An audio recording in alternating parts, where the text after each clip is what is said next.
ഇങ്ങനെയാണ് മേഘാലയയിലെ ഒരു ട്രഡീഷണൽ വീടുകളാണ്. പിന്നെ ഇത് പണ്ടത്തെ ഒരു സ്ട്രക്ചറാണ്. ഇപ്പോൾ ഇങ്ങനത്തെ സ്ട്രക്ചർ നമുക്കധികം കാണാൻ പറ്റില്ല. അതുകൊണ്ട് തന്നെ ഇത് നന്നായിട്ട് വീഡിയോ എടുത്ത് വെച്ചു. ഇങ്ങനെയുള്ളതൊന്നും കിട്ടില്ലല്ലോ ഇപ്പോൾ കാണാൻ. പിന്നെ അവിടെ നിന്ന് നേരെ മേഘാലയ ടൂറിസം ആൻഡ് ഡെവലപ്മെൻറ്റ് കോർപ്പറേഷൻ്റെ ഒരു ടൂറ് ബുക്ക് ചെയ്തിട്ടുണ്ടായിരുന്നു. അങ്ങോട്ട് പോയി ഒരു സൈറ്റ് സീയിങ് ടൂറ്. മേഘാലയയിലെ കുറച്ച് സ്ഥലങ്ങൾ നമുക്ക് കാണാം. മേഘാലയ എന്ന് പറയുമ്പോൾ നമുക്ക് ഫുള്ളൊരു ഗ്രീനറി ലുക്ക് ഉണ്ടല്ലോ, അതൊരു എക്സ്ട്രീം ലെവലാണ്. കേരളത്തിനേക്കാൾ ഗ്രീനറി ഉള്ള ഒരു സ്ഥലം മേഘാലയയാണെന്ന് നമുക്ക് തോന്നും. പിന്നെ ഇന്ത്യയിൽ തന്നെ ഏറ്റവും കൂടുതൽ മഴ കിട്ടുന്നൊരു സ്ഥലമാണല്ലോ മേഘാലയ. പിന്നെ അവിടുത്തെ പല നമുക്ക് ഈ മലയിടുക്കുകളിലൊക്കെ നമുക്ക് ആൾത്താമസവും വില്ലേജുകളും, പിന്നെ അവിടെ കുറേ ട്രൈബ്സ്, കാസി ഖാരോ എന്ന് പറയുന്ന ട്രൈബ്സ് ഉണ്ട്. അവരാണ് അവിടെ താമസിക്കണത്. അവിടുത്തെ ജനവിഭാഗം അവരാണ്. പിന്നെ അവിടെ ഇതുപോലെ ലാംഗ്വേജുകളും ഉണ്ട്. അവിടെ നിന്ന് ആദ്യം ഞങ്ങൾ പോയത് ലിവിങ് റൂട്ട് ബ്രിഡ്ജിലോട്ടാണ്. മറ്റേ നമ്മുടെ റിവായിലർ റൂട്ട് ബ്രിഡ്ജ് ഉണ്ട്. ഇതെന്ന് പറഞ്ഞു കഴിഞ്ഞൊരു സംഭവം തന്നെയാണ്. 500 വർഷം മുമ്പ് ആൾക്കാരുണ്ടാക്കി വെച്ച് നമ്മളിപ്പോഴും അത് മെയിൻറ്റെയിൻ ചെയ്യുന്നൊരു സെറ്റപ്പ് ഉണ്ടല്ലോ, അത് അടിപൊളിയാണ് കണ്ടുകൊണ്ട് നിൽക്കാൻ തന്നെ. ഇങ്ങനെയുള്ള സംഭവങ്ങളൊക്കെ ഇന്ത്യയിലുണ്ട് എന്ന് നമുക്കൊക്കെ അറിയാം. പിന്നെ ഇതിനൊക്കെ നമ്മൾ കൊടുക്കുന്നൊരു വാല്യൂ ഭയങ്കര കുറവായി എന്ന് എനിക്ക് തോന്നിയിട്ടുണ്ട്. പിന്നെ ഇവിടുത്തെ മേഘാലയയിലൊരു മൊത്തത്തിലുള്ളൊരു കളറും ഈ ഒരു സ്ഥലവും അവിടുത്തെ ഒരു പല അങ്ങനത്തെ റൂട്ട് ബ്രിഡ്ജ് കുറേ ഉണ്ട് മേഘാലയയിൽ. ഇതെന്ന് പറഞ്ഞു കഴിഞ്ഞാൽ സിംഗിൾ റൂട്ട് ബ്രിഡ്ജാണ്. ഡബിൾ ഡെക്കർ റൂട്ട് ബ്രിഡ്ജ് വേറെ ഉണ്ട്. ഈ സിംഗിൾ റൂട്ട് ബ്രിഡ്ജ് തന്നെ നമുക്ക് കണ്ടിങ്ങനെ നിൽക്കാനുള്ള നമ്മൾ ആദ്യമായിട്ടാണല്ലോ ഇങ്ങനൊരു സ്ട്രക്ചർ കാണുന്നത്. നമുക്ക് ഇവിടെ ഒന്നും ഇങ്ങനെയുള്ളൊരു സ്ട്രക്ചർ കാണാൻ കിട്ടില്ലല്ലോ. ഈ വേരുകൾ പോണതും ഇവരിതെങ്ങനെ ബിൽഡ് ചെയ്തു എന്നുള്ളതും ഇവിടുത്തെ വില്ലേജിലെ ആൾക്കാർ ഉണ്ടാക്കിയെടുക്കുന്നതാണ്. അവർക്ക് അവിടെ നിന്ന് ഒരു സൈഡിൽ നിന്ന് അടുത്ത സൈഡിലേക്ക് പാസ് ചെയ്യാൻ വേണ്ടിയിട്ട്. പിന്നെ ഇപ്പോൾ ടൂറിസം ഡെവലപ്പായപ്പോൾ അധികം ടൂറിസ്റ്റുകൾ വന്നു തുടങ്ങി. പിന്നെ ഇവിടുത്തെ നമുക്ക് ഇതുപോലുള്ള സ്ഥലങ്ങൾ മേഘാലയയിൽ ഒരുപാടുണ്ട്. പിന്നെ അവരുടെ ടൂറിസം ഓപ്ഷനും ഭയങ്കര വലുതാണ്. ഈ കാട്, പച്ചപ്പ്, ഇങ്ങനെയുള്ള വലിയ മരങ്ങൾ, പിന്നെ ഈ ഇതുപോലുള്ള റൂട്ട് ബ്രിഡ്ജുകൾ, കുറേ വെള്ളച്ചാട്ടങ്ങൾ നമുക്ക് മേഘാലയ എല്ലായിടത്തും കണ്ടുപിടിക്കാൻ പറ്റും. പിന്നെ പലയിടത്തും അവർ ഹൈക്കിംഗ് സ്പോട്ടും നമുക്കിങ്ങനെ കയറി കണ്ടുവരാവുന്നതും കുറേ എല്ലാ സ്ഥലവും ഒരു അഡ്വഞ്ചർ പോലെ ബിൽഡ് ചെയ്ത് വെച്ചിട്ടുണ്ട്. പിന്നെ എവിടെ പോയി കഴിഞ്ഞ് കഴിഞ്ഞാൽ നമ്മൾ യൂഷ്വൽ കാണുന്ന ഫോട്ടോ എടുക്കുന്ന ആൾക്കാർ, പിന്നെ ഇവിടെയൊക്കെ ഭയങ്കര ക്രൗഡഡാണ്. നമ്മൾ വിചാരിക്കുന്ന പോലെ ഒരു വിഷ്വൽ കിട്ടണമെന്നുണ്ടെങ്കിൽ നമ്മൾ കാലത്ത് എണീച്ച് ഒരു 5 മണിക്ക് പോകും നല്ലത്. പിന്നെ കുറേ പേര് ഫാമിലി ആയിട്ടും ഇങ്ങനെയൊക്കെ ആയിട്ട് വരുമ്പോൾ സാധാരണ ടിപ്പിക്കൽ ടൂറിസ്റ്റ് സ്പോട്ടിൻ്റെ ലക്ഷണങ്ങളൊക്കെ അവിടെ ഉണ്ടാവും. പിന്നെ ഈ കാണുന്നതൊക്കെയാണ് അവിടുത്തെ ഹിസ്റ്ററി. 500 കൊല്ലം മുമ്പ് ഉണ്ടാക്കിയതും പിന്നെ അവിടുത്തെ ഇങ്ങനെയുള്ള കഥകളും. പിന്നെ അവിടെ നിന്ന് അടുത്തത് പോയത് നമ്മൾ ക്ലീനസ്റ്റ് വില്ലേജിലോട്ടാണ്. ഇതാണ് ഏഷ്യയിലെ ഏറ്റവും ക്ലീനസ്റ്റ് വില്ലേജ്. ഇതെന്ന് പറഞ്ഞു കഴിഞ്ഞാൽ നമുക്ക് അവരത് സെറ്റ് ചെയ്ത് വെച്ചിരിക്കുന്ന രീതി ഒരു തീം പാർക്ക് പോലെയാണ്. പിന്നെ അവിടുത്തെ വേസ്റ്റ് മാനേജ്മെൻറ്റ്, ഇതുപോലത്തെ നമ്മളെ കൂടകളിലാണ് ഒരു വേസ്റ്റ് ബാസ്ക്കറ്റ് പോലെ യൂസ് ചെയ്യുന്നത്. എല്ലാ 100 മീറ്ററിലും അല്ലെങ്കിൽ 50 മീറ്ററിലും നമുക്കത് കാണാം. പിന്നെ നമുക്കിതുപോലുള്ള ഹൈക്കുകൾ, കുറച്ച് അഡ്വഞ്ചർ അല്ലെങ്കിൽ ഫണ്ണായിട്ടുള്ള സംഭവങ്ങൾ, ഇങ്ങനെ നമുക്ക് കുന്നു കയറി പോവാം. പിന്നെ ഇങ്ങനെ മുളകൾ കൊണ്ട് കെട്ടിവെച്ച ഇങ്ങനെയുള്ള ഓരോരോ കയറി പോകാനുള്ള സ്റ്റെപ്സ്, അതിൻ്റെ മുകളിലൊരു വ്യൂ പോയിൻ്റ്. പിന്നെ എങ്ങോട്ട് തിരിഞ്ഞു കഴിഞ്ഞാൽ മേഘാലയയിൽ വ്യൂ ആണല്ലോ. അതുകൊണ്ട് തന്നെ ഇങ്ങനെയുള്ള സ്ഥലങ്ങൾ നമ്മൾ കയറിപ്പോയി കഴിഞ്ഞാൽ നമുക്ക് കിട്ടുന്നൊരു വിഷ്വല് അതെന്നൊക്കെ പറഞ്ഞു കഴിഞ്ഞാൽ, പിന്നെ ഇതൊക്കെ ചെയ്യുന്നതൊരു ഫണ്ണ് അല്ലെങ്കിൽ അഡ്വഞ്ചർ രീതിയിലുള്ള ആൾക്കാരെ കാണുള്ളൂ. ഇങ്ങനെയുള്ള സംഭവങ്ങളൊന്നും നമ്മുടെ നാട്ടിലൊന്നും യൂട്ടിലൈസ് ചെയ്യേ, നമ്മളൊന്നും ഇങ്ങനെയുള്ളത് കൊണ്ടുവരാനോ അങ്ങനെയുള്ളതൊന്നും നടക്കില്ലല്ലോ. ഇവിടെ കുറച്ച് സേഫ്റ്റി ഇഷ്യൂസ് നമുക്ക് തോന്നും, എന്നാലും ഉറപ്പൊക്കെ ഉണ്ട് ഇത്. പിന്നെ ഇവിടുന്ന് അങ്ങോട്ട് നമ്മൾ നേരെ ചെന്ന് നോക്കുമ്പോൾ കാണുന്നത് ബംഗ്ലാദേശാണ്. ബംഗ്ലാദേശിൻ്റെ ഒരു വൈഡ് ആംഗിൾ വ്യൂ ഇവിടെ നിന്ന് നമുക്ക് സൂപ്പറായിട്ട് കിട്ടും. നമ്മളാ ഒരു ലൈന് പോലെ ഒരു പാടം പോലെ ഗ്രൗണ്ട് ലെവൽ കാണുന്നില്ലേ, അത് ബംഗ്ലാദേശാണ്. പിന്നെ ഇന്ത്യയിൽ ഇങ്ങനെയുള്ള വ്യൂ ഒക്കെ നമുക്ക് ഇവിടെ തന്നെ കിട്ടുള്ളൂ. ഇതുപോലെ നല്ല രീതിയിലുള്ള ബ്രിഡ്ജുകളും അവരത് മെയിൻറ്റെയിൻ ചെയ്ത് കാണാൻ തന്നെ നല്ല ഭംഗിയാണ്. പിന്നെ എവിടെയും നമുക്കൊരു വേസ്റ്റിൻ്റെ ഒരു പോർഷനോ ഒന്നും കാണില്ല. പിന്നെ ഇത് ഭയങ്കരമായിട്ട് ഓൾഡ് വൈബ് വില്ലേജ് ഒന്നുമല്ല.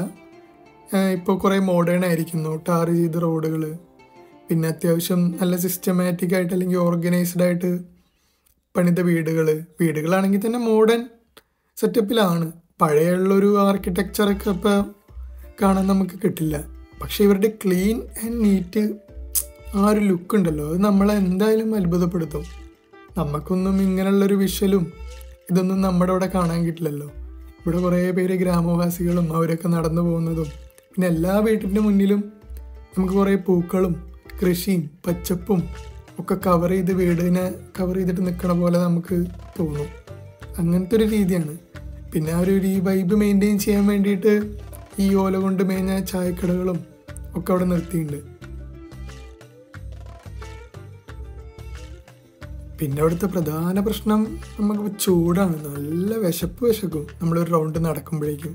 പിന്നെ നേരെ ഇവിടെ നിന്നൊരു റെസ്റ്റോറൻറ്റിൽ നിന്ന് ഫുഡൊക്കെ കഴിച്ച് അടുത്ത ലൊക്കേഷനിലേക്ക് പിടിച്ചു.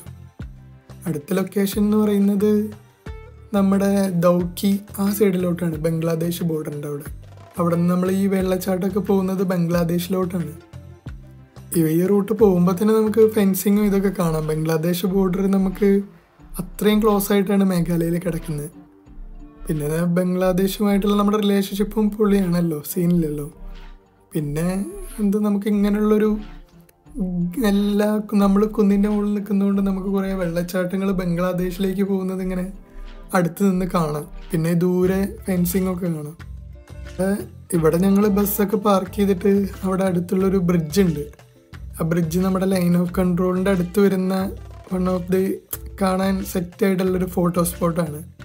ആ ബ്രിഡ്ജിൻ്റെ അവിടെ നിന്നിട്ട് എല്ലാവർക്കും ഫോട്ടോ എടുക്കാനും പിന്നെ അതിൻ്റെ ആ സൈഡിൽ കൂടെ പോകുന്ന വെള്ളച്ചാട്ടമൊക്കെ ബംഗ്ലാദേശിലേക്ക് പോകുന്നതും. പിന്നെ ടൂറിസ്റ്റ് ഭയങ്കര ക്രൗഡാണ്. പിന്നെ കുറേ ഷോപ്പുകളും അവിടുത്തെ വില്ലേജേഴ്സിൻ്റെ ഒക്കെ ഉപജീവനം എന്ന് പറയുന്നത് ഇത് തന്നെയാണ്. പിന്നെ അവിടെ നിന്ന് നേരെ ദൗക്കിയിലോട്ട്. ദൗക്കി ഒരു പൊള്ളി സംഭവം തന്നെയാണ്. ഒരു പുഴയ്ക്കപ്പുറം നേരെ ബംഗ്ലാദേശാണ്. പിന്നെ ഇവിടുത്തെ വെള്ളം ഞാൻ പോയ ടൈമിൽ അത്ര ക്രിസ്റ്റൽ ക്ലിയർ ആയിരുന്നില്ല. എന്നാൽ തന്നെ അത്യാവശ്യം നല്ല ക്ലീൻ ആയിട്ടുള്ള റിവറാണ്. നമുക്കത് കാണുമ്പോൾ തന്നെ മനസ്സിലാവും. പിന്നെ ഈ ടൂറിസം അതിപ്രസരിച്ചുകൊണ്ട് അവിടെ ഉണ്ടാവുന്ന കുറേ വേസ്റ്റുകളും കച്ചറകളും അങ്ങനെയുള്ള സംഭവങ്ങളൊക്കെ അവിടെ ഉണ്ട്. പക്ഷേ ഈ റൈഡ് അടിപൊളിയാണ്. നമുക്കൊരു ബോട്ടിന് ചാർജ് ചെയ്യുന്ന 800 രൂപയാണ്. 3 പേരുണ്ടെങ്കിൽ നമുക്ക് ഷെയർ ചെയ്ത് പോവാം. ഞങ്ങൾ 3 പേര് ഷെയർ ചെയ്തിട്ടാണ് പോയത്. പിന്നെ ഈ വെള്ളമൊക്കെ കണ്ടില്ലേ, നമ്മൾ അത്യാവശ്യം നല്ല ക്രിസ്റ്റൽ ക്ലിയർ ആയിട്ട്, അല്ലെങ്കിൽ ഇങ്ങനെ പച്ചക്കളറുള്ള വെള്ളമൊന്നും നമ്മുടെ നാട്ടിലൊന്നും കാണാൻ കിട്ടാറില്ല. പിന്നെ ഈ ബ്രിഡ്ജും പിന്നെ ഈ മലയിടുക്കും അതിൻ്റെ ഇടയ്ക്കൂടുള്ള ഈ ചെറിയ ബോട്ടിലെ റൈഡും ഇതൊക്കെ പൊളിയാണ്.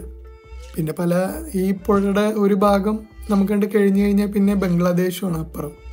ഇവിടെയുള്ള കുറേ പേര് മീൻ പിടിച്ച് നിൽക്കുന്നതും പിന്നെ അവർ ടൂറിസം ഉപജീവനാക്കിയിട്ട് ജീവിക്കുന്ന കുറേ ആൾക്കാരെയും ഒക്കെ നമുക്ക് നേരിട്ട് അടുത്ത് നിന്ന് കാണാൻ പറ്റും.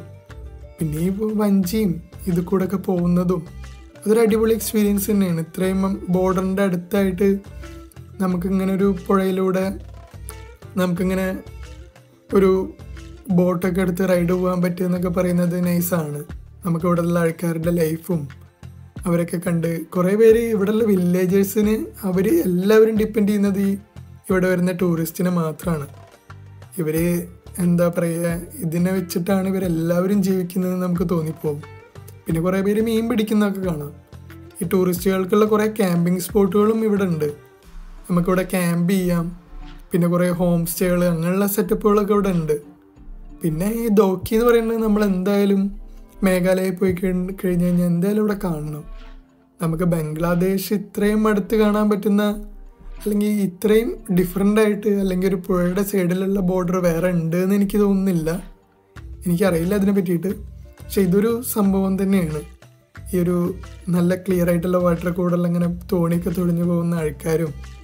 നമുക്ക് അങ്ങനെ ഒരു റൈഡ് എന്തായാലും മസ്റ്റായിട്ട് ചെയ്യേണ്ട ഒരു സംഭവമാണ്. ഒരു പച്ചക്കളർ വെള്ളം, ഈ കാട് പോലത്തുള്ള സെറ്റപ്പ്, ഭയങ്കര ഒരു ഡെൻസ് ഫീലാണ്. ഒരു കാട്ടിൻ്റെ നടുവിൽ പെട്ട ഫീലൊക്കെ തന്നെയാണ്. മറ്റവിടെ ആൾക്കാരില്ലായിരുന്നെങ്കിൽ ഈ വെള്ളത്തിന് നടുക്കൂടെ 2 മലയിടുക്കിൻ്റെ സൈഡിലൂടെ ഒരു ചാല് പോലൊരു പുഴ. ചാലല്ല, വലിയൊരു പുഴയാണ്. നല്ല ഭംഗിയാണ് ഇതൊക്കെ കാണാൻ. കുറേ ഒരു കിളികളുടെ സൗണ്ടും അതൊക്കെ ആയിട്ട്.